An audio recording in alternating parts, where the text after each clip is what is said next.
This is professor Rajalakshmi. ఈ వీడియోలో నేను స్కూల్ ఆఫ్ న్యాచురల్ లా గురించి తెలుగులో ఎక్స్ప్లెయిన్ చేద్దాం అనుకుంటున్నాను. మిక్స్డ్ లాంగ్వేజ్లోనే ఉంటుంది ఇది. ఈ స్కూల్ ఆఫ్ న్యాచురల్ లా గురించి ఎక్స్ప్లెయిన్ చేసే ముందు స్టూడెంట్స్ ఆఫ్ న్యాచురల్ లా తెలుసుకోవాల్సిన ఇంకో ముఖ్యమైన విషయం నేను చెప్తాను. అదేంటంటే we have this fundamental question as to what is law. Law అంటే ఏంటి, నేచర్ ఆఫ్ లా ఏంటి అన్నది ఫండమెంటల్ క్వశ్చన్.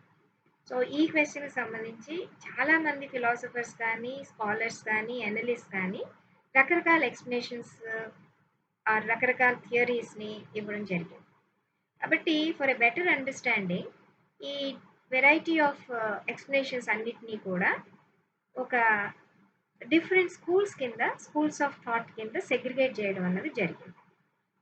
అంటే ఒక కామన్ లైన్ ఆఫ్ థింకింగ్ ఉన్న వాటిని ఒక్కొక్క స్కూల్లో సెగ్రిగేట్ చేసుకుంటూ, అలాగా మనకి జూరిస్ప్రుడెన్స్లో 5 స్కూల్స్ ఆఫ్ లా గురించి మేజర్గా మనం చదువుతాం.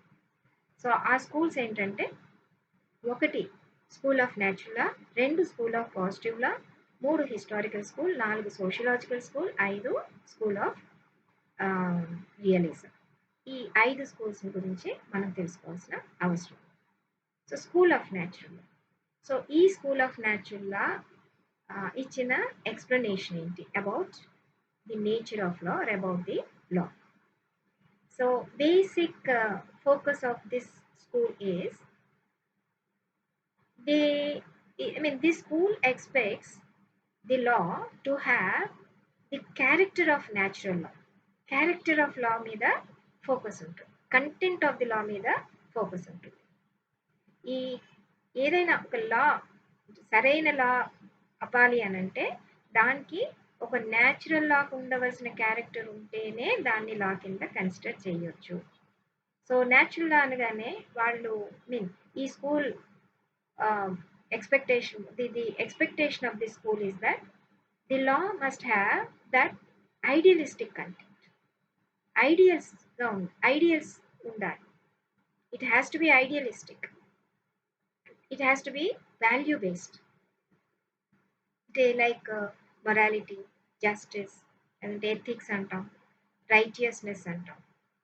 ఇలాంటి క్యారెక్టర్ ఉండాలి కంపల్సరీగా. It must have this kind of a character. ఇది major appeal of the school of law, the character of the law, content of the law. అయితే నెక్స్ట్ క్వశ్చన్ వస్తుంది, న్యాచురల్ లా ఉండాలి. This is all like law should have natural law character అనగానే మనం ఇమీడియట్గా ఇంకో question వేస్తాం. ఒక natural question అయితే వస్తుంది. What is that natural question? అసలు న్యాచురల్ లా అంటే ఏంటి, దాని డెఫినేషన్ ఏంటి, దాని కాన్సెప్ట్ ఏంటి అన్నది క్వశ్చన్ వస్తుంది. అయితే there is no definite standard definition, there is no standard concept of natural law. ఎక్కడ కూడా లేదు. ఎందుకంటే వాట్ ఈజ్ న్యాచురల్ లా అన్న విషయంలో కూడా డిఫరెంట్ డిస్క్రిప్షన్స్ ఇవ్వడం అన్నది జరిగింది. కాబట్టి అంత వెరైటీ ఆఫ్ ఎక్స్ప్లెనేషన్స్ ఉండేటప్పుడు వాటిని అన్నిటినీ కూడా ఒక కామన్ డెఫినేషన్ కింద ఏమంటారు దాన్ని స్పెసిఫై చేయడం అనేది కష్టం. లేదంటే కాన్సెప్ట్ కింద, ఒక ప్రిసైజ్ కాన్సెప్ట్ కింద తీసుకురావడం కష్టం. కాబట్టి వాట్ ఈజ్ న్యాచురల్ అన్నదానికి మనం we do not find any definition or we do not find any specific or precise concept. కానీ న్యాచురల్ లాని this is considered to be a law of varied content అంట. Varied content అంటే different, అంటే ఒక్కొక్కరు ఇచ్చిన explanation ఒక్కొక్కలాగా ఉంటుంది. కాబట్టి అందువలన దీన్ని natural law is a law of varied content అన్న ఒక స్టేట్మెంట్ కూడా ఈ స్కూల్లో మనం చూస్తుంటాం. అయితే ఈ వాట్ ఈజ్ న్యాచురల్ లా అన్న దాని గురించిన ఎక్స్ప్లెనేషన్స్ ఏ రకంగా ఇవాల్వ్ అయినాయి over a period of time, అది we have to get to know of it. To know that we will go by division of time period. అంటే ఒక 4 పీరియడ్స్ కింద divide చేసి ఒక్కొక్క పీరియడ్లో న్యాచురల్ లాకి ఎలాంటి అర్థం ఇవ్వబడింది, ఒక్కొక్క పీరియడ్లో ఇచ్చిన అర్థం ఏ రకంగా ఉంది, అలాగా let us try to understand the scope of natural law or the meaning of natural law or the character of natural law. ఒకటి 4 పీరియడ్స్‌గా మనం డివైడ్ చేయొచ్చు. ఒకటి క్లాసికల్ పీరియడ్, దీన్ని ఏన్షియంట్ పీరియడ్ అని కూడా అంటారు. రెండోది మిడివల్ పీరియడ్, మూడోది రినైసెన్స్ పీరియడ్, దీన్ని reformation period are enlightenment period అని అంటారు. నాలుగోది modern year. So first period ancient period and classical period తీసుకుంటే పెర్హాప్స్ మిగిలిన స్కూల్స్ అన్నిటితో కంపేర్ చేస్తే ఈ న్యాచురల్ లా ఆ philosophy that has got ancient existence. అంటే ఏన్షియంట్ పీరియడ్ నుంచి కూడా ఈ న్యాచురల్ లా ఒకటి ఉంది. లా గురించి ఒక న్యాచురల్ లా బేస్డ్ ఎక్స్ప్లెనేషన్స్ ఇవ్వడం అన్నది చాలా అర్లీగా స్టార్ట్ అయింది. అందుకని న్యాచురల్ లా స్కూల్, ఈ school of origin of the school of natural law has got classic, అంటే క్లాసిక్ ఆరిజిన్. దానికి ఒక ఏన్షియంట్ పీరియడ్లోనే it took its birth. And so అందుకని క్లాసికల్ పీరియడ్లో ఎలాగా ఈ స్కూల్ ఆఫ్ న్యాచురల్ లా గురించి ఎలాంటి డిస్క్రిప్షన్ ఇచ్చారన్నది మనం తెలుసుకోవాలి. సో ఈ క్లాసికల్ పీరియడ్లో this is a classical period which is very much what to say characterised by philosophical thought. అంటే ఫిలాసాఫికల్ థాట్స్ డామినేషన్ చాలా ఎక్కువగా ఉంటుంది. సో అందుకని మనం ఈ స్కూల్ ఆఫ్ న్యాచురల్ లానే యాక్చువల్గా it has got its origin in philosophical thought. Legalistic థాట్లో అలాగా కాదు. To begin with it emerged as a philosophical thought. దాని తర్వాత దానికి ఒక జ్యూరిస్టిక్ టచ్ ఇవ్వడం అన్నది ఫర్దర్గా జరిగింది. సో ఈ ఫిలాసాఫికల్ థాట్స్లోంచి ఈ న్యాచురల్ లా అన్న కాన్సెప్ట్ రావడం అన్నది జరిగింది. సో ఇక్కడ మనం ప్రముఖంగా మనం గ్రీక్ ఫిలాసఫర్స్ గురించి, రోమన్ ఫిలాసఫర్స్ గురించి చెప్తాం. న్యాచురల్ లా గురించిన థాట్స్ ఎవరి దగ్గర నుండి వచ్చింది అని అనుకుంటే మనం Greek philosophers and Roman philosophers గురించి చెప్తాం. ఇండియా అండ్ జూరిస్ప్రుడెన్స్ దగ్గరికి వచ్చేటప్పటికి దాని గురించి ఒక సెపరేట్ వీడియో ఉంటుంది. అందులో మన ఇండియన్ పొజిషన్ ఎలా ఉంది అది మనం చూడొచ్చు. ఇప్పటికైతే చాలా క్లాసికల్గా అంటే జూరిస్ప్రుడెన్స్ సబ్జెక్టు చెప్పేటప్పుడు యూజువల్గా ఈ గ్రీక్ ఫిలాసఫర్స్, రోమన్ ఫిలాసఫర్స్ గురించి మాట్లాడుతూ ఈ ఆరిజిన్స్ ఆఫ్ న్యాచురల్ లా గురించి ఎక్స్ప్లెనేషన్స్ మీకు కనబడుతూ ఉంటాయి పుస్తకాలు. నాట్ దట్ ఇండియాలో ఈ న్యాచురల్ లా ఫిలాసఫీ అన్నది లేదు ఏన్షియంట్ పీరియడ్లో అన్నది కాదు. ఇండియాలో ఉన్న ఏన్షియంట్ పీరియడ్లో కూడా we can derive this what to say we can derive the importance that is given to natural law philosophy. So అది ప్రస్తుతం చెప్పటం లేదు. ఇక్కడ ఫిలాసఫర్స్ గురించి మనం మాట్లాడుకోవాలంటే గ్రీక్ ఫిలాసఫర్స్లో సాక్రటీస్, అరిస్టాటిల్ అండ్ ప్లాటో, వీళ్ళ ముగ్గురు గురించి చెప్తాం. పర్టికులర్గా అరిస్టాటిల్ గురించి, తర్వాత అరిస్టాటిల్ అండ్ ప్లాటో గురించి మనం ఎక్కువగా చెప్పడం ఉంటుంది. కాకపోతే వీళ్ళకంటే ఇంకా అర్లియర్ ఫిలాసఫర్ హెరాక్లిటస్ అని, there was this Greek philosopher. So ఈ న్యాచురల్ లా గురించిన ఒక ప్రస్తావన హెరాక్లిటస్ ఫిలాసఫీలో కూడా ఉంటుంది. కాకపోతే అది మనం ఒక హ్యూమన్ కోడ్ ఆఫ్ కాండక్ట్గా direct, it was not something which is directly related with human code of conduct. ఈయన ఈ హెరాక్లిటస్ అన్న ఆయన he speaks of natural law. He derives this natural law from the rhythm of natural events. Natural law source ఏంటి? Okay, లా అంటే natural law ప్రకారం ఉండాలి. అందుకని మనం న్యాచురల్ లా అంటే ఏంటి, దాన్ని ఏ రకంగా అర్థం చేసుకోవాలి అన్న ప్రాసెస్లో మనం ఇవల్యూషన్ అంతా కూడా మనం తెలుసుకోవడానికి ప్రయత్నిస్తాం. సో హెరాక్లిటస్ గురించి ఎందుకు మనం మాట్లాడాల్సి వస్తుంది అంటే, హెరాక్లిటస్ అన్న ఆయన న్యాచురల్ లా గురించి ఒక ప్రస్తావన తేవడం జరిగింది. కాకపోతే ఆ న్యాచురల్ లా ఏ సందర్భంలో తీసుకొచ్చిన ప్రస్తావన అంటే, that is based upon he's observation of natural phenomenon. అంటే హీ ఫైండ్స్, ఆయన అబ్జర్వేషన్ అని కాదు, మనం కూడా అబ్జర్వ్ చేస్తే మనకి ఒక రిథిమ్ కనబడుతుంది న్యాచురల్ ఈవెంట్స్లో. He speaks about the rhythm, ఒక స్పెసిఫిక్ ఆర్డర్ ఉంటుంది. నార్మల్గా లా అనగానే మనకి అందులో ఒక సెన్స్ ఆఫ్ ఆబ్లిగేషన్, ఒక ఆర్డర్లీనెస్, ఈ రెండు క్యారెక్టర్స్ కదా మనం ఎక్స్పెక్ట్ చేస్తాం నార్మల్గా లా అనగానే. So when he observed a great order in the rhythm of natural events, a particular orderliness, a particular rhythm ఉంటుంది. సే సీజన్స్ ఉన్నాయి. ఒక సీజన్ తర్వాత ఒక సీజన్ వస్తూనే ఉంటుంది. ఒక season will be followed by the very next season, as if the it's bound. It's bound.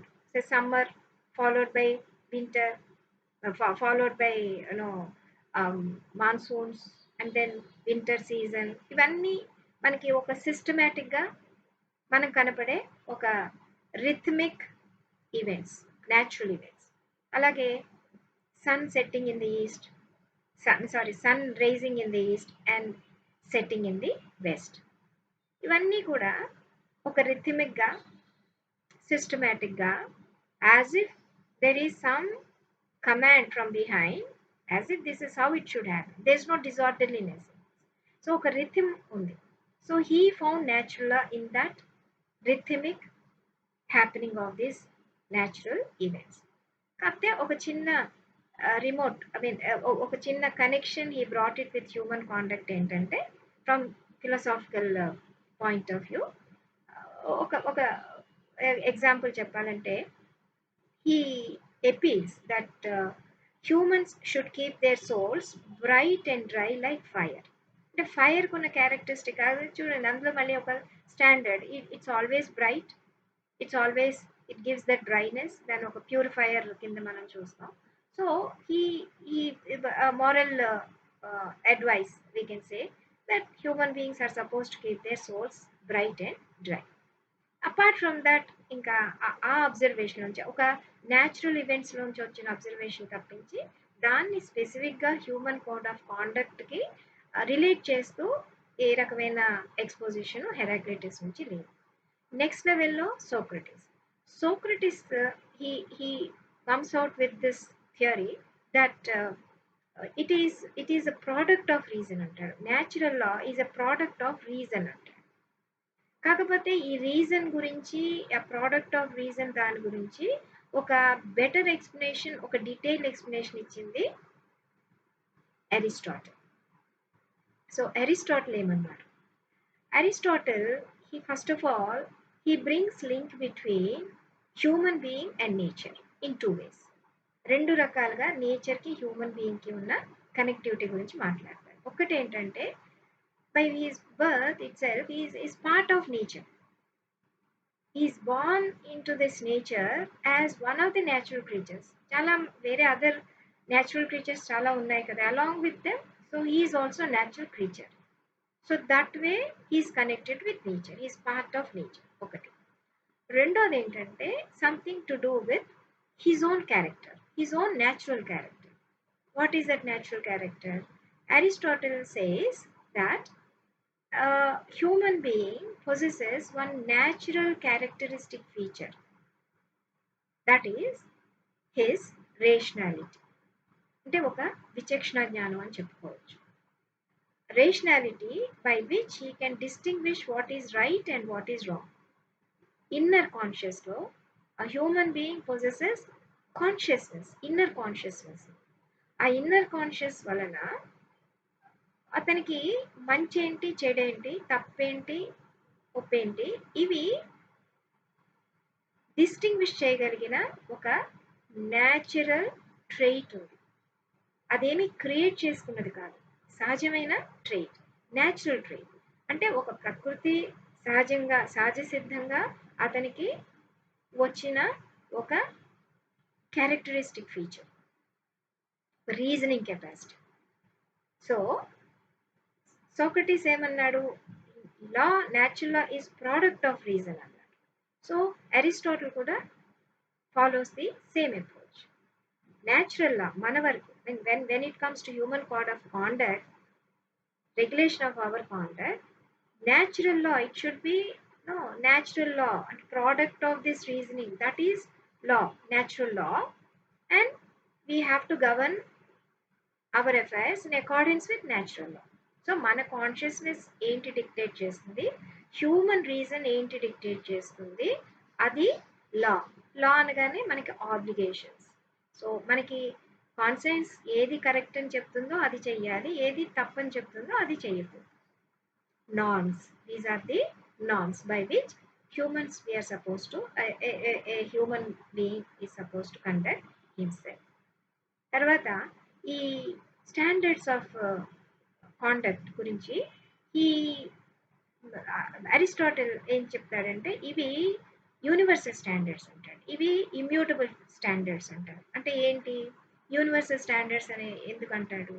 Universal standards అన్నవి ఇప్పుడు స్టాండర్డ్ ఆఫ్ కాండక్ట్ అనమాట. ఏం చెయ్యాలి ఏం చేయకూడదు అంటే ఒక ఇన్నర్ డిక్టేట్ ఏదైతే ఉందో అది ఎక్కడైనా కూడా ఒకలాగే ఉంటుంది. A human being inner consciousness కూడా ఒకలాగే డిక్టేషన్ వస్తుంది. ఎందుకంటే ఒక అమెరికన్ కాన్షియస్నెస్ వేరేగా, ఒక అమెరికాలో ఉన్న హ్యూమన్ బీయింగ్ అతని ఇన్నర్ కాన్షియస్నెస్ వేరేగా ఉండదు, ఆఫ్రికన్లో ఉన్న వాళ్ళకి వేరేగా ఉండదు, ఇండియన్లో ఉండే వాళ్ళకి వేరే రకంగా ఉండదు. ఎక్కడున్నా కానీ కాన్షియస్నెస్ నుంచి వచ్చే డిక్టేట్స్ అన్నీ కూడా యూనిఫామ్గానే ఒకలాగే ఉంటాయి.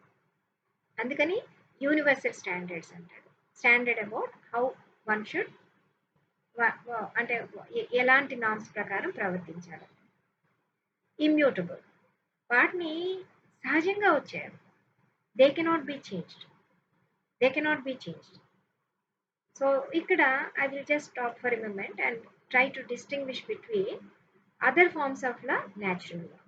సో మనకి ఇప్పుడు వరకు ఉన్న ఎక్స్ప్లెనేషన్ బట్టి చూస్తే మనం కొన్ని తేడాలు గమనించవచ్చు. మనం మ్యాన్ మేడ్ లాస్ ఉన్నాయి, మనకు పరిచయం ఉన్న లాస్ని ఈ న్యాచురల్ లా కాన్సెప్ట్తో కానీ మనం పోల్చినట్లయితే ఫండమెంటల్ డిఫరెన్స్ ఏం చెప్తాం? మ్యాన్ మేడ్ లాస్ అన్నీ కూడా క్రియేట్ చేసేవి, మనం తయారు చేసిన లాస్, అవి మనం క్రియేట్ చేసిన ఆబ్లిగేషన్స్. న్యాచురల్ లా అన్నవి మనం తయారు చేసిన ఆబ్లిగేషన్స్ కాదు. మన ఇన్నర్ కాన్షియస్నెస్ ఏదైనా ఇది చెయ్యకూడదు చెయ్యాలి చెయ్యకూడదు అన్నవి, ఈ రూల్స్ అన్నీ కూడా, ఈ నార్మ్స్ అన్నీ కూడా ఇవి దే ఆర్ పార్ట్ ఆఫ్ నేచర్లో ఒక భాగంగా వచ్చిన నార్మేటివ్ ఆబ్లిగేషన్స్. ఇవన్నీ కూడా అవన్నీ they are not created, they are already there. మనం తెలుసుకోవాలి.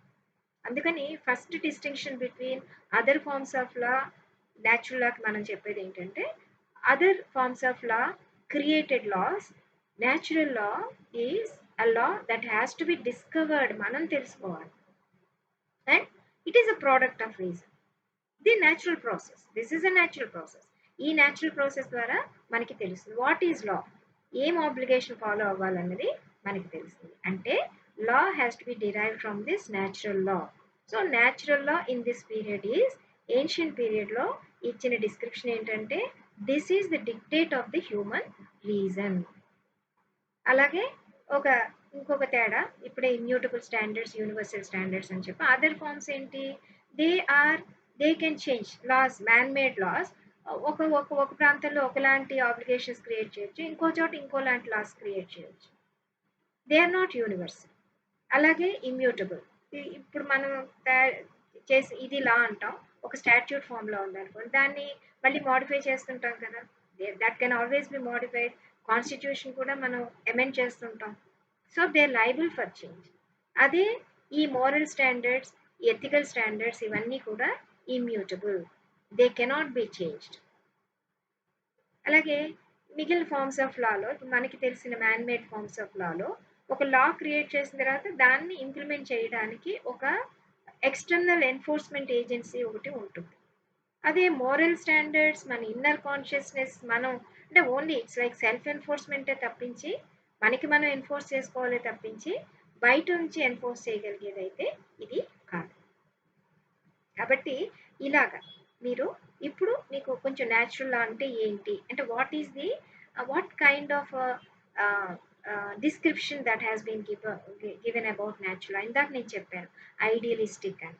మనకి ఇన్నర్ కాన్షియస్నెస్ వచ్చినవన్నీ కూడా వాల్యూ బేస్డ్ ఆబ్లిగేషన్స్ వస్తూ ఉంటాయి, మోరల్ నార్మ్స్ వస్తుంటాయి, మోరల్ ఆబ్లిగేషన్స్ వస్తూ ఉంటాయి. సో ది న్యాచురల్ లా స్కూల్లో మెయిన్ థాట్ ఏంటంటే the content of the law must be in conformity with this natural law. అంటే మన డిక్టేట్కి వ్యతిరేకంగా ఉండకూడదు. డిక్టేట్ మన ఇన్నర్ డిక్టేట్స్ వ్యతిరేకంగా ఉంది అని అంటే that is not in conformity with natural law. So అలాంటప్పుడు దాన్ని ఒక లా అన్న క్యారెక్టర్ ఇవ్వడానికి we really cannot consider that to be law because it does not have the character of being natural law.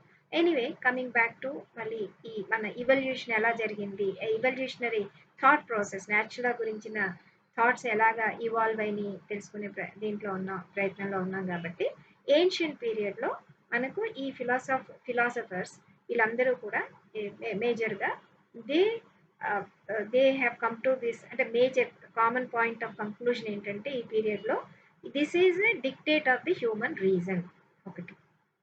Aristotle అదే చెప్పాడు, ప్లాటో కూడా అదే చెప్పాడు. ప్లాటో ఏమంటాడు, త్రూ అల్టిమేట్ మన హ్యూమన్ రీజనింగ్ నుంచి అల్టిమేట్ జస్టిస్ ఇవ్వబడిన జస్టిస్ అని కదా, అల్టిమేట్ జస్టిస్ ఎప్పుడు కూడా this comes out from the human reasoning. అలాగే రోమ్ ఫిలాసఫర్స్ ఈ స్కూల్కి స్కూల్ ఆఫ్ న్యాచురల్ అని ఫిలాసాఫికల్ స్కూల్ కూడా అంటాం. ఎందుకంటే ఇందాక నేను చెప్పాను కదా, దాని origins in fact they lie in the philosophical thoughts. So Roman school of థాట్లో కూడా స్టాయిక్ ఫిలాసఫీ కూడా అరిస్టాటిల్ నుంచి వచ్చిన ఫిలాసఫీ, సిమిలర్ ఫిలాసఫీ ఉంది స్టాయిక్స్ కూడా. కాకపోతే ఒక రోమన్ పీరియడ్లో మాత్రం ఒకటి చెప్పుకోవాల్సిన విషయం ఏంటంటే, Rome is one continent where ఒక మోడర్న్ సివిలైజేషన్ లో that was in advanced form. So అప్పటికి ఒక లీగల్ ఇన్స్టిట్యూషన్స్ డెవలప్ అవడం, ఒక modern civilization towards modern civilization progress అన్నది రోమ్ కంటినెంట్లో it was observe to be more. So అక్కడ రోమ్లో వి ఫైండ్ ఈ ఫిలాసాఫికల్ అప్రోచ్ ఉంది, స్టిల్ ఇట్ ఈస్ రిటైన్, కానీ at the same time it was also given juristic touch ఇచ్చారు. దానికి ఒక లీగలిస్టిక్ టచ్ ఇచ్చిన ఒక ఇనిషియేషన్ అయితే Roman I mean you find that happening in the Roman law system. అక్కడ 3 రకాల లా గురించి ప్రస్తావిస్తారు. ఒకటి జస్ట్ సివిలే అంటే ప్యూర్ సివిల్ అఫైర్స్కి సంబంధించిన లా. జస్ట్ న్యాచురల్ లా అంటే యాజ్ ఒక లా అంటే ఒక లీగలిస్టిక్ టచ్ ఇస్తూ డిస్క్రైబ్ చేశారు.